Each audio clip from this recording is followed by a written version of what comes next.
domači trener, gospod Luka Elznar.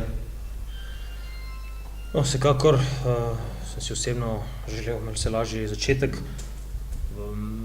Moram reči, da smo hitro v nek minus, v nek zaostanek prišli v tekmo po eni zelo kvalitetni akciji, ki jo je Koper izpeljal.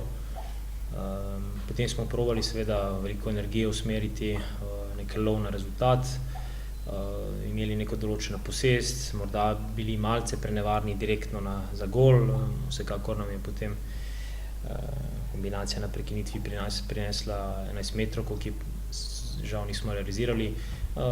In ta nadaljevanje srečanja je bilo v nekem istem slogu, neko posest žoge, probali smo preko bokov prihajati velikokrat pred gol, seveda neke situacije je bilo, ampak premalo usmerjeno proti golu, da bi bili lahko res nevarni. Koprčani so izredno dobro stali na igrišču, še posebej v kazenskem prostoru, ker so bili zelo prisotni in zelo agresivni. Malo nam je zmanjkalo te energije pred golom, da bi se znašli v zares čisti situaciji.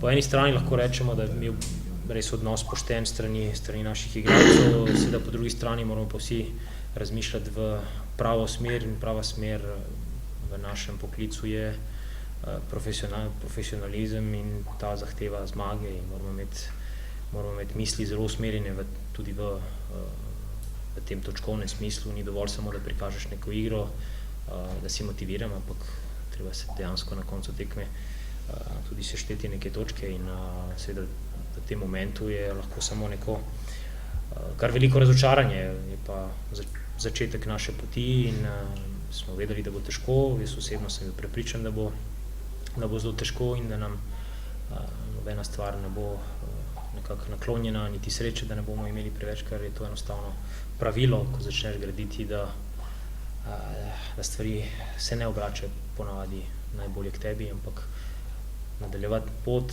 še bolj trdno, več delati in še kanček zmagovalno miselnosti dodati, pa mislim, da bomo lahko prišli iz te situacije na koncu z nekim pozitivnim izidom.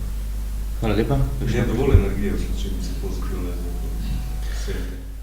Mislim, dovolj pozitivne energije, ne, seveda, da je.